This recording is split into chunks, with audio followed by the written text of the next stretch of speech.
wabarakatuh. Saya akan menceritakan cerita Ande-Ande Lumut yang berasal dari Jawa Timur. Perkenalkan, nama saya Dina.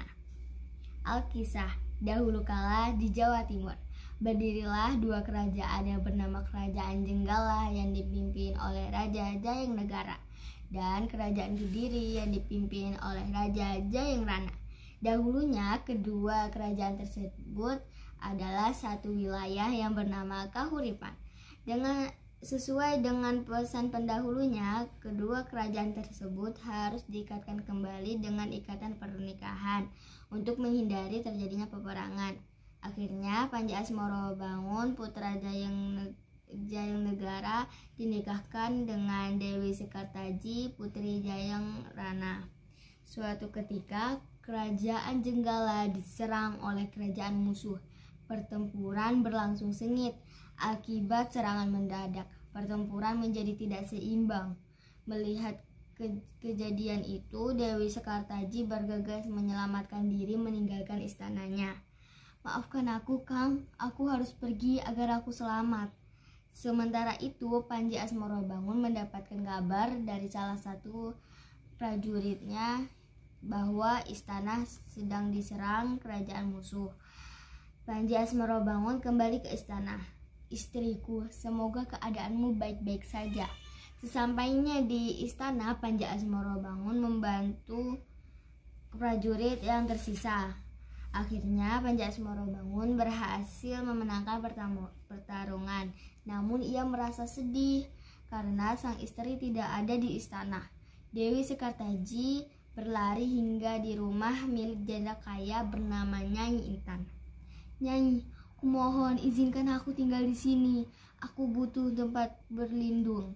Nyai Intan tinggal bersama 3 putrinya bernama Kelenting Abang si sulung, Kelenting Ijo, dan Kelenting Biru si bungsu. Dewi Sekartaji memohon hingga rela menjadi gadis desa biasa. Akhirnya Nyai Intan menerima Dewi Sekartaji menjadi anak angkatnya dan mengubah namanya menjadi Kelenting Kuning. Di rumah Nyai Intan, Kelenting Kuning selalu disuruh-suruh dan Kelenting Kuning diperlakukan tidak adil. Suatu hari, Kerajaan Jenggala sudah aman kembali. Panji Asmorobangun memutuskan untuk pergi mencari sang istri.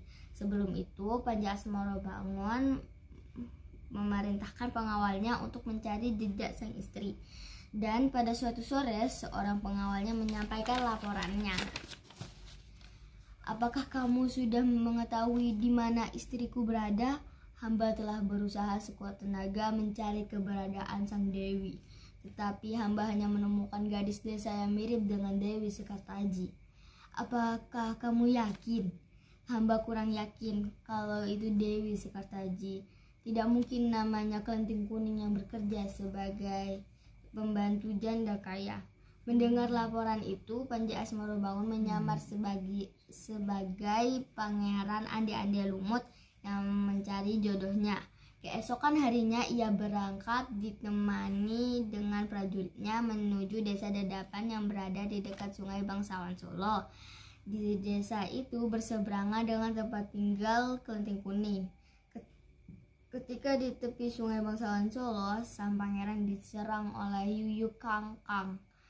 Dia seperti kepiting tetapi ukurannya sangat besar dan menjadi penguasa sungai itu. Terjadi pertempuran hebat antara Yuyu Kangkang dan Ande-Ande Lumut.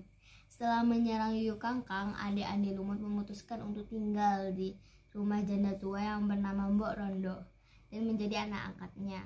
Keesokan harinya dia memerintahkan pengawalnya untuk membuat sayembara tentang pencarian jodoh. Dalam waktu yang singkat, berita sayembara tersebut tersebar luas hingga di desa seberang. Kelenting Abang sangat bahagia. Kelenting Ijo dan Biru akan berencana dandan secantik mungkin untuk menaklukkan pangeran Ande-Ande Lumut. Jika salah satu dari kita akan dinikahi, pasti ibu sangat senang. Akhirnya sayembara itu tiba. Ketiga bersaudara itu berdandan dengan mencolok.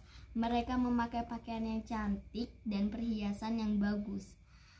Saat mereka asik berdandan, kelenting kuning hanya bisa melihat dari kejauhan. Tiba-tiba kelenting biru menyadari kalau kelenting kuning sedang mengamatinya dan menyuruhnya mencuci pakaian. Kelenting kuning pun bergegas ke sungai untuk mencuci pakaian. Ketika sedang mencuci di sungai, seekor burung bangau menghampirinya. "Wahai Tuan Putri." "Hah, bangau bisa bicara?" Pergilah ke desa Dadapan dan mengikuti sayembara itu. Tuan Putri akan bertemu dengan Panji Asmoro Bangun. Bertemu dengan suamiku? Ya, bawalah cabuk ini sementara waktu. Jika memerlukan pertolongan, Tuan Putri bisa memakainya. Burung bangau itu pun pergi. Mendengar bisa bertemu dengan suaminya, kelenting kuning bergegas kembali pulang untuk bersiap-siap ke desa Dadapan. Sementara itu, ketiga saudara dan ibu angkatnya sudah berangkat terlebih dahulu menuju desa Dadapan. Sesampai di tepi sungai Bangsawan Solo, ketiga saudara dan ibu angkatnya melihat Yuyu Kangkang. "Hai kepiting raksasa, bolehkah aku meminta bantuanmu, yaitu membantu kami menyeberangi sungai ini?" "Boleh, tetapi ada syaratnya. Kalian harus menciumku terlebih dahulu, baru aku membantu menyeberangi sungai ini." Satu persatu ketiga bersaudara itu mencium Yuyu Kangkang. Lalu Yuyu Kangkang mengantar mereka ke seberang. Kelenting kuning pun sampai di tepi sungai Bangsawan Solo. Ia meminta permohonan yang sama dan Yuyu Kangkang meminta syarat yang sama. Akan tetapi kelenting kuning menolaknya karena ia ingin menjadi istri sejati. Meski ia tak memenuhi syarat, ia tetap memaksa Yuyu Kangkang untuk mengantarnya. Karena kelenting kuning marah dan mengambil cabuknya dan memukul ke arah sungai.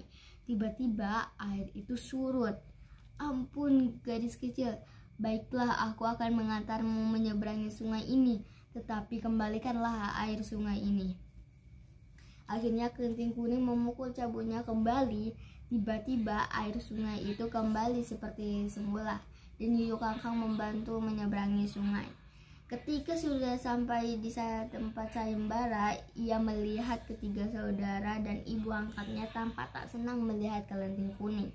Sayembara pun dimulai dan tak seorang pun di antara mereka terpilih.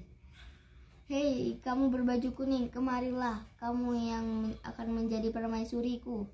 Dengan wajah kesal, Nyai Intan mempertanyakan mengapa ia memilih kelenting kuning sebagai permaisurinya. Mengapa kamu memilih dia yang tak jelas asalnya dari mana? Ketahuilah, aku tak memilih putrimu karena mereka mencium Yuyu Kangkang, dan aku memilih gadis ini karena ia telah lulus ujian. Tiba-tiba Yuyu Kangkang datang dan menjelaskan semua apa yang sebenarnya terjadi. Setelah ade-ade lumut mengalahkan Yuyu Kangkang. "Ampun pangeran, hamba makhluk yang memberikan ujian kepada gadis yang mengikuti sayembara untuk menyeberangi sungai ini." Lalu Nyai Intan dan ketiga saudara angkatnya menyadari kalau mereka tidak lulus ujian. Sedangkan kelenting kuning kebingungan. "Maaf pangeran, hamba sudah mempunyai suami. Hamba kemari mencari suami hamba yang bernama Pangeran Panji Asmoro Bangun." "Terima kasih Dewi Sekartaji, kau telah membuktikan kesetiaanmu menjadi istriku."